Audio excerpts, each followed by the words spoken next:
Olá, candidato, candidata. Estamos aqui no ponto dos concursos. Meu nome é Laurigino, sou servidor da Justiça Militar da União há 35 anos, leciono já há 26 e sou graduado em Direito e Filosofia. Por conta da minha amada filosofia, estamos aqui, fazendo a ponte entre o direito e a filosofia e vamos falar de ética. Eu vou fazer uma pequena introdução antes de entrarmos propriamente a matéria, para que tenhamos, ou façamos a distinção entre ética, moral e direito. Nós vamos ver no nosso texto aqui colocado que ética para o grego vem de ethos. Ethos é postura, é jeito de estar. O grego tinha isso de forma muito realçada. O comportamento que ele tinha em sua residência, ele deveria levar para o espaço público. Então, ethos, muitas vezes, é traduzido como habitat, lar. Então, os gregos zelaram muito por isso. Pois bem, então, ética acabou sendo ou ficando como um princípio de característica universal, correto? A moral seria exatamente a consolidação em um momento espacial, em um momento histórico, de alguns princípios éticos, hábitos, costumes que nós costumamos consolidar na convivência social. Tanto a ética quanto a moral vão trazer sanções apenas com características de censura, correto? Já o direito, que possui elemento da ética e da moral, ele tem um elemento cogente, ou seja, ele obriga. Se você inobservar uma regra jurídica, você poderá ter sanções, restrições sobre sua liberdade, sobre suas atividades, sobre sua propriedade. Então, veja, o direito nasce dessas duas outras dimensões, mas ele é um elemento distinto. Vamos fazer aqui só uma pequena brincadeira, eu diria. Nós temos a perfeita clareza da dimensão moral e da dimensão ética. Fica bem evidenciado quando nós olhamos para o cotidiano de forma mais detida. Então, vejam bem, olha, se nós estivéssemos numa cidade praiana, nós usaríamos determinados trajes que nós não usaríamos em nossa cidade de origem, se fosse uma cidade interiorana, correto? Então, essa distinção que conseguimos fazer é uma distinção moral. Nós sabemos qual é a moral de uma cidade balneária, assim como uma moral de uma cidade do interior. Pois bem, então, consolidação de hábitos, convenções, isso caracteriza a moral. A ética, dentro daquela ideia que nós colocamos inicialmente de um princípio que ganhou status universal, ela refrigera as relações e principalmente a moral. Então seria uma brisa que passa, rejuvenesce a moral, correto? E propõe, possibilita as mudanças. Ela dialoga, a ética dialoga com a moral. Como é que isso pode ser consolidado no plano do direito? Veja bem, nós tínhamos um conceito há 10, 15, 20 anos atrás do que era família. Você tinha pai, mãe, filho, correto? Hoje não. Hoje, exatamente considerando o elemento ético e o direito, ele absorve muito desse elemento, porque ele não apenas registra a consolidação moral, o que foi convencionado naquele determinado momento histórico, mas ele também se submete às variações trazidas pela ética. Então, veja bem, hoje o conceito de família ele está tremendamente pulverizado.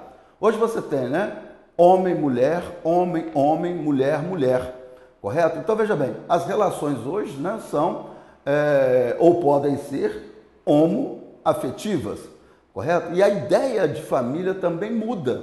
Os laços afetivos suplantaram aquela ideia patrimonialista que nós tínhamos no conceito de família. Então veja, essa relação toda está estabelecida pelo movimento que a ética faz nas nossas consolidações morais. Pois bem, o direito entra onde aí? O direito é a regra.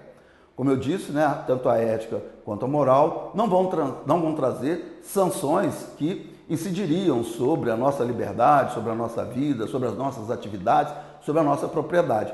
O direito traz. Aí aqui tem uma pergunta que eu costumo fazer para os meus alunos, né, nos cursos presenciais, que é muito provocadora. A pergunta que eu lanço é: há liberdade absoluta? Então, todos tendem a dizer que não, liberdade, a minha termina onde a do outro começa, enfim, a liberdade seria relativa. Mas não, aí o meu elemento filosófico vai dizer para vocês, não, a liberdade é absoluta. O ato de liberdade é absoluto. Percebeu? Tá? E aí vem a dimensão do direito exatamente ratificando, confirmando essa ideia. Em que sentido? Isso é muito interessante, hein? Veja bem, o Código Penal diz matar alguém. Ele não diz é proibido matar alguém ou não deve matar alguém. Ele não traz um mandamento religioso, correto? Ele diz matar alguém. Tá? É uma descrição de uma conduta, porque ele sabe que o homicídio é um crime comum, né, e que pode ser cometido por qualquer pessoa. Então o direito entende que qualquer pessoa pode transgredir a lei, inclusive. Então é um elemento da nossa liberdade absoluta. Inclusive, se não houvesse esse elemento da nossa liberdade absoluta, né, nós não criaríamos o novo.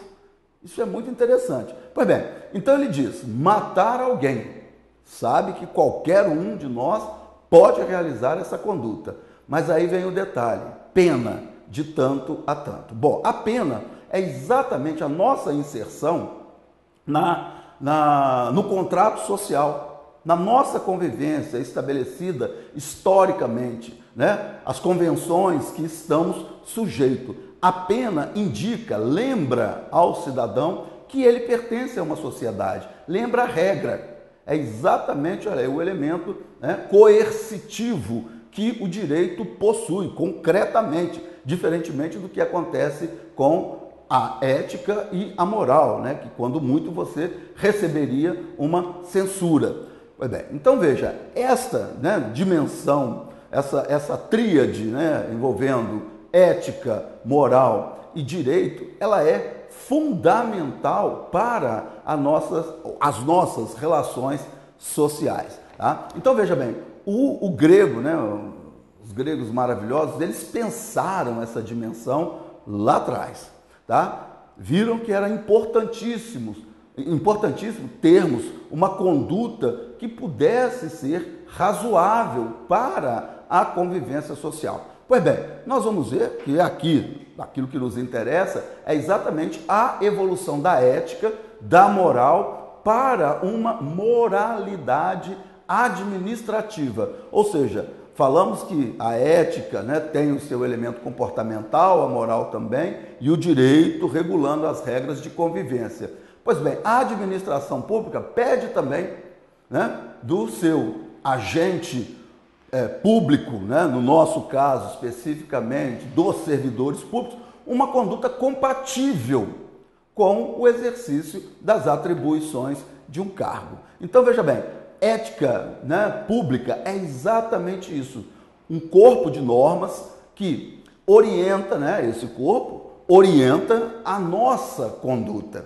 É o que veremos aqui, né, como código de ética estabelecido hoje também, né, pela Justiça Militar da União. Lembrando que todos os órgãos públicos hoje estão sob o condão da obrigatoriedade de estabelecerem um código de ética. Então, é o que veremos. O nosso texto todo aqui será orientado nessa direção. Então, vamos lá, vamos para o texto e a gente vai pontuando e discutindo aqui essas questões que são fundamentais para as relações sociais e também agora consolidadas já para as relações administrativas. Então vamos lá.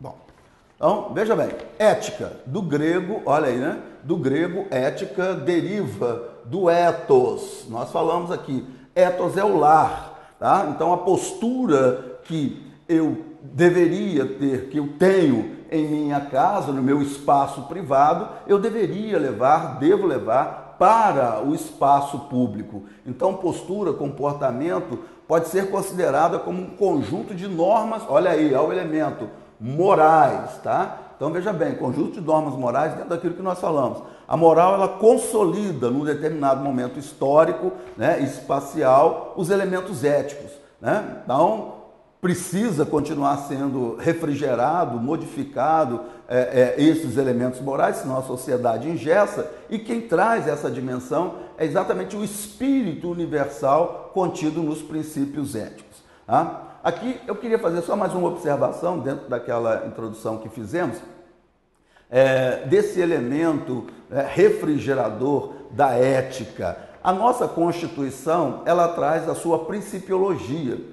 Tá? Então, lá, um dos princípios que fundamentam a República Federativa do Brasil, né, estabelecido no inciso 3 do artigo 1º, diz, olha aí, né, da proteção, da promoção, da dignidade da pessoa humana, correto? Olha que princípio mais elástico, mais amplo, correto? Várias discussões estão sendo hoje levadas a partir desses princípios. Os princípios hoje não são regras programáticas, né, para o futuro, não.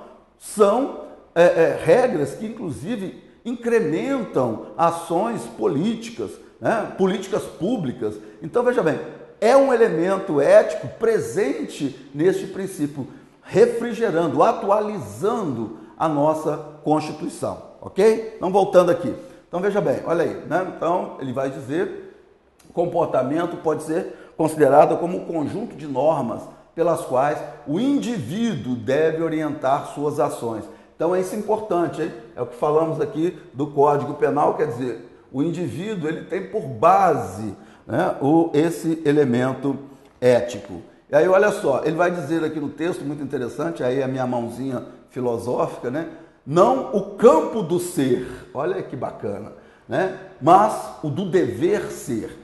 O campo do dever ser é o campo moral, o campo do ser é o campo das coisas, tá? É o mundo. É onde as coisas se dão de forma bruta. O campo do dever ser é o campo da idealização, é o campo da construção. É ali que nós podemos modificar. Então, se eu digo um bom dia, eu alterei uma relação que seria natural de silêncio, de crueza, de dureza. Correto? Tá? Então, veja, essa é a distinção entre o campo do ser, campo das coisas, né? Das coisas brutas, duras, né? E o campo do dever ser. O campo do dever ser é o campo da inserção, da atividade humana. Principiologia que se pretende, olha que fantástico, hein? Universal, dentro daquilo que falamos, né? Principalmente em relação ao princípio da dignidade da pessoa humana, que aponta para o que é bom, olha aí, e conveniente. Esse bom e conveniente, nós vamos ver mais adiante, tem muito a ver com o grande filósofo Aristóteles, né? Discípulo de Platão, e Platão, por sua vez, discípulo de Sócrates, tá? Nós vamos ver o que é esse bom e conveniente, e principalmente bom e conveniente para a administração pública. Trazemos também aqui para vocês, marcarem bem a distinção, um conceito de moral. Veja, é o conjunto de regras, tá vendo? Conjunto de regras adquiridas através, olha aí, ó, tá? Há um momento histórico, né? Da cultura, da educação, da tradição. E uma palavrinha que eu adoro, né? Tem tudo a ver, peraí, só um minutinho, com a minha dimensão filosófica, que eu me dedico também muito a ela, que é o cotidiano, pensar o cotidiano. Tá? O cotidiano é exatamente, né, nas suas sutilezas, nos seus filigranas, né, detalhe, ele vai revelando a nossa dimensão moral. Como nos vestimos, o que comemos, né, com quem andamos, o que fazemos, tudo pode ser revelado no cotidiano. Essa é a dimensão moral. E que orientam o comportamento humano, olha aí, hein? O comportamento humano dentro de uma sociedade normativa.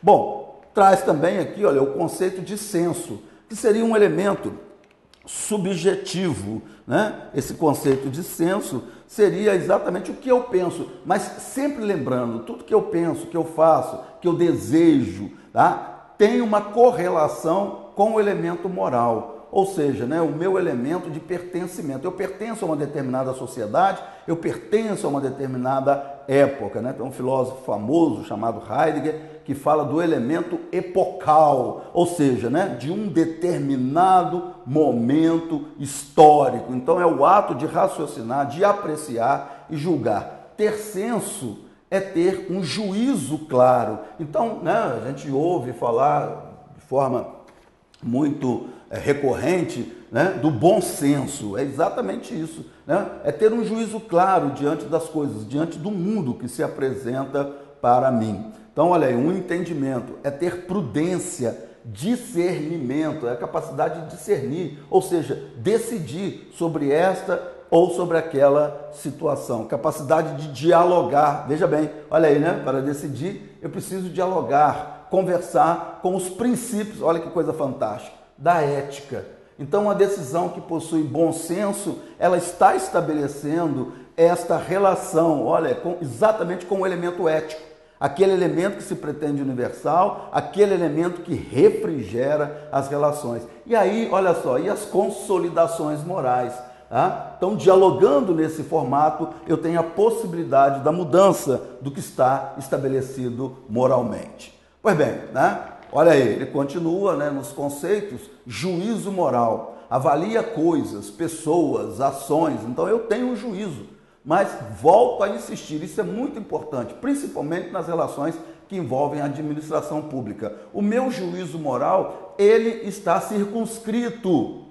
Isso é muito importante, ele pertence a um tempo, tá? Ele pertence a um corpo de regras. Eu não tiro o meu juízo moral do nada. Do nada, nada vem. Então, esta é a relação que a gente precisa ficar atento. Então, avalia coisas, pessoas, ações, experiências, acontecimentos, sentimentos, estados de espírito, intenções, olha aí, ó, e decisões. Isso é muito importante, hein? Aquilo que eu sou moralmente vai orientar, né? O pensamento que não cai no mundo não é, mas o pensamento que cai no mundo, ele cai envolto pelo juízo moral, pelo seu tempo, né? Isso é muito importante. Ah, a cabeça da minha mãe é uma, a minha cabeça é outra.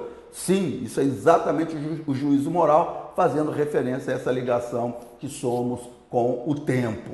Então, olha, como bons, olha aí, hein? Ou maus, veja bem, tá? Desejáveis ou indesejáveis, olha aí, ó, né? A palavra indesejável que vai ter uma acolhida muito grande na moralidade administrativa.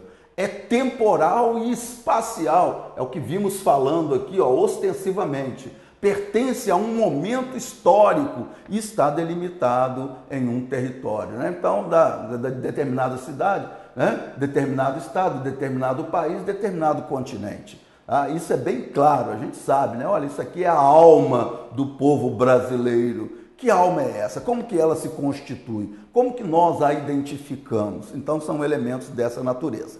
Virtude, né? Virtude, então, ganha uma dimensão moral muito robusta. É o hábito do bem. Aqui entra, né, o nosso querido Aristóteles, quer dizer, uma disposição estável para agir bem, que afeta a vontade do agente moral. Então, veja bem, aqui, nessa dimensão aristotélica, eu quero fazer uma observação. Aristóteles não pensava o bem propriamente dentro, né, do formato moral que pensamos. Aristóteles pensava o bem como um elemento de manutenção, para que o indivíduo estivesse bem, né? Fisicamente falando, psiquicamente falando. Então, a dimensão de bem, de virtude, para Aristóteles, né, a famosa arete, né, tinha um elemento de manutenção, para que você se mantivesse bem.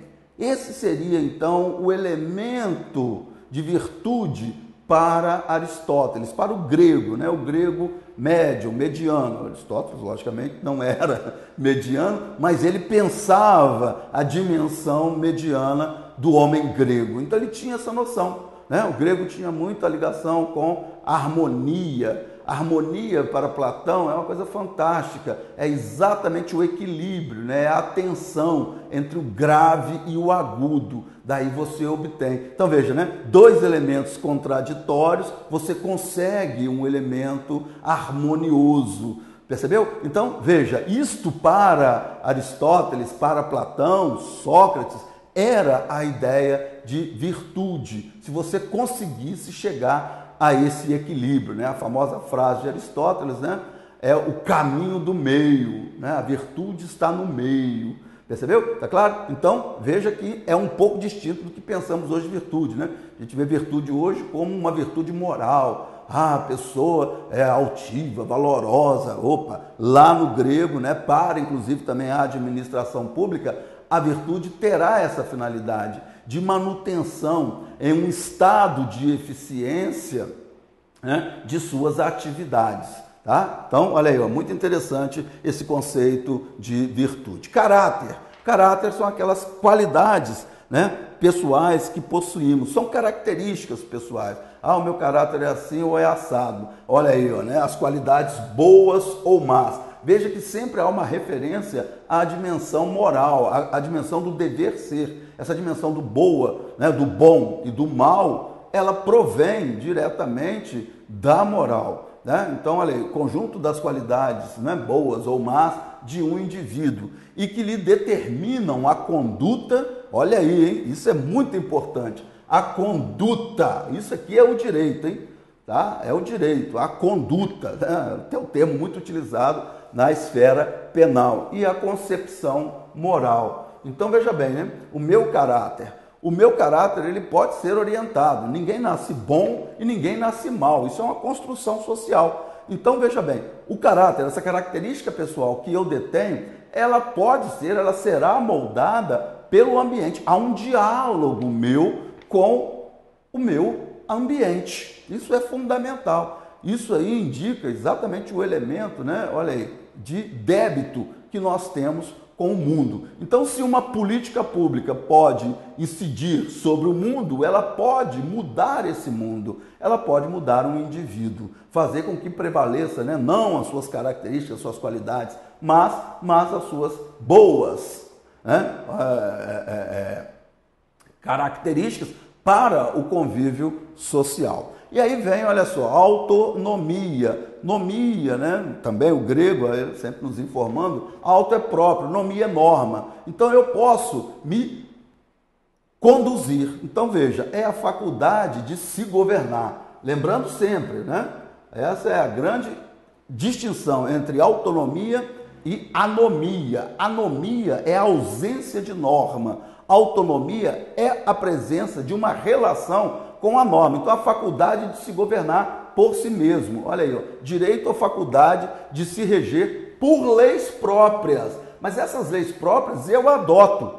Eu escolho no corpo de leis das relações sociais, né, das relações administrativas, como me portar. Então, o elemento de autonomia aqui indica, na verdade, a minha capacidade de decidir por mim, mas sempre orientado por aquele corpo de normas social, né, ao qual eu pertenço.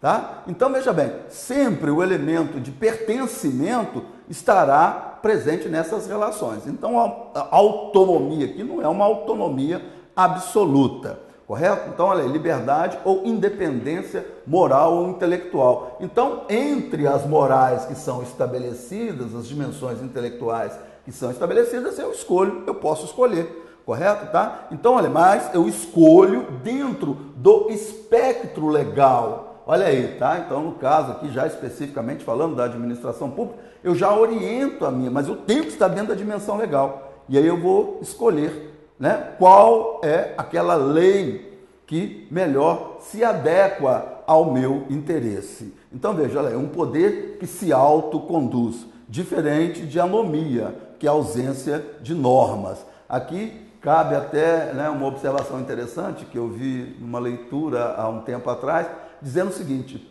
que uma sociedade que mostra o seu índice democrático é, por excelência, uma sociedade imoral. Aí a gente, que isso? Sociedade imoral pode ser democrática? Mas aqui o imoral é no sentido de que o Estado que menos intervém na vida das pessoas é o Estado que tem condição de acolher os mais variados tipos de vida de pessoas. Então é muito interessante, né? Isso aí para nossa reflexão. Então vamos continuando aqui, olha só. Aí a gente já começa a entrar propriamente, né, no campo, né, que nos interessa. Vai falar da responsabilidade. Então, disso tudo que nós falamos, a dimensão ética, a dimensão moral, caráter, autonomia, né? Então isso vai gerar, porque nós estamos vivendo em sociedade. Só tem sentido o termo liberdade se houver obstáculo. E nós temos obstáculos, né? Os obstáculos são aí nossas vivências, né? Nossas convivências. O outro é um grande obstáculo à minha liberdade. Então eu preciso ter responsabilidade no seu exercício. Tá? Então olha aí, ó, obrigação de responder pelas ações próprias. Eu vou responder perante quem? Perante o outro, perante a administração pública. Olha aí, pelos dos outros ou pelas coisas confiadas. Ó, isso aqui já vai, né, ter uma conexão direta com os elementos relativos à administração pública. Condutas considerando, ó, dolo, culpa, tá? Estrito cumprimento do dever legal, tá? E ainda teríamos aqui, né, o exercício regular de um direito no âmbito da administração pública. Então, veja bem, né? A administração pública também tem sua responsabilidade. E a responsabilidade da administração pública se materializa na responsabilidade do seu agente público, correto? Então veja aqui, fala em dolo, culpa, estrito cumprimento do dever legal e exercício regular de um direito, correto? Se porventura está colocado lá, parágrafo 6º do artigo 37 da Constituição, né? Responsabilidade objetiva. Se o agente causa o dano, né, no exercício das atribuições de seu cargo, né, de suas atividades, a administração pública é obrigada a indenizar. Então, veja bem, é a responsabilização da administração pública, ela não tem como fugir. Percebeu? Tá claro? Tá? Então, a minha conduta como servidor público, né, reflete na dimensão de responsabilidade civil da administração. Ok? Tá? Então, veja bem, olha, isso vai orientar, isso vai fazer com que a administração pública demande que os seus agentes públicos tenham um comportamento condizente com o exercício das atribuições de seu cargo, correto? Ok? Bom, aí, olha só, ética e vida pública. Então, agora fica bem delimitado. Eu acredito que vocês não terão dificuldades para entender esse conceito, né? Porque geralmente ele não aparece com muita frequência e nem com muita clareza. Mas eu acredito que agora ele já comece a ganhar um corpo diferente. Então, veja, conjunto de normas que traçam, olha aí, condutas, né, dos agentes públicos, seja no trato com a coisa pública, tá? Eu tenho que tratar a coisa pública, né, como res pública, república, né? Seja no atendimento aos usuários, olha aí, tá? Ao público, né? Olha, de bens e serviços públicos, né? Impõe a todo administrador respeitar os princípios éticos, olha só que interessante, de razoabilidade, justiça, por constituir, a partir da Constituição de 1988, pressuposto de validade. Então, veja bem, olha, ganhou status constitucional a dimensão ética. Isso é muito importante na nossa Constituição cidadã.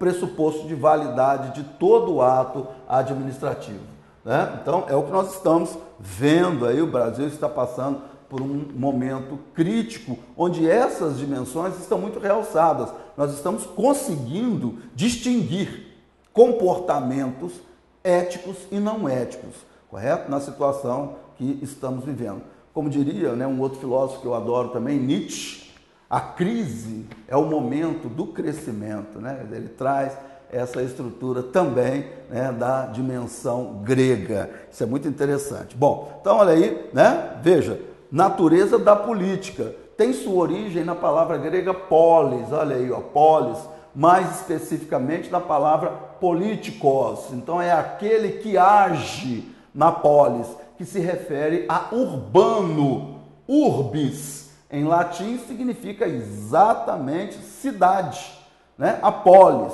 ao que é civil e social. Então veja, toda essa dimensão que falamos aqui, ela tem uma destinação, né, que é o convívio social.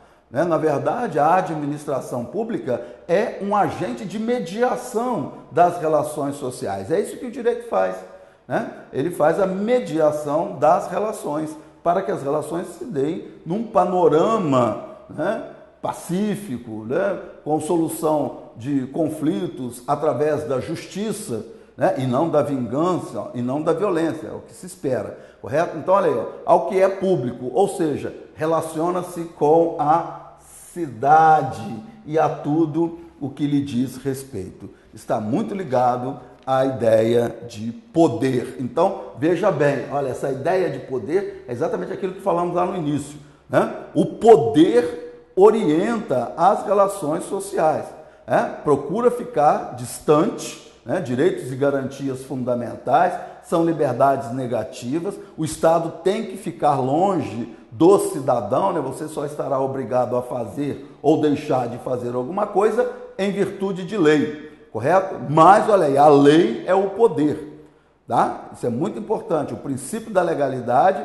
indica, né, lá nos direitos e garantias fundamentais que o Estado tem que guardar uma certa distância da liberdade do cidadão. Olha só, isso é muito interessante, nos permite aqui um comentário. Diferentemente do que acontece com os servidores públicos. O nosso princípio de legalidade não está lá no artigo 5º, inciso 2 da Constituição. Não, o nosso está no artigo 37, faz parte do LIMP. Legalidade, impessoalidade, moralidade, publicidade. A nossa legalidade é aquela. Nós, servidores públicos, jamais poderemos agir fora dos limites da lei. Né? Ou você tem um estabelecimento prévio com um ato administrativo vinculado, ou, olha aí, ó, né? A posteriori, você tem que prestar contas, né? Um ato administrativo discricionário, onde você avalia a oportunidade e a conveniência da realização daquele ato administrativo. Mas você vai ter que se haver com a lei, ok? Tá? Então, é isso aí. Então, veja bem, aí entrando propriamente na minha querida salve, salve, justiça militar, nós vamos dizer, olha, o tema não desperta curiosidade. De fato, não, né? Infelizmente, não, né? A curiosidade imediata, mas nem por isso se torna dispensável.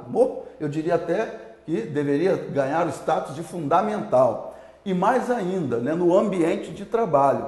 Tá? A ética é fundamental no trato com os colegas, com o público, né? A urbanidade, fundamental. E a ética vai orientar essa conduta, nós vamos ver isso. A Justiça Militar da União conta com comissão de ética, que possui, entre outras atribuições, a de orientar e recomendar questões, olha só, que envolvam a ética profissional do servidor. Essa ética profissional do servidor é exatamente o servidor no exercício das atribuições de seu cargo, correto? Ele terá que submeter a determinadas regras que são peculiares àquela instituição. Então, né, no caso, nosso código de ética, meu e futuramente de vocês, está estabelecido pela resolução 159 de 4 de fevereiro de 2009 do STM, Superior Tribunal Militar.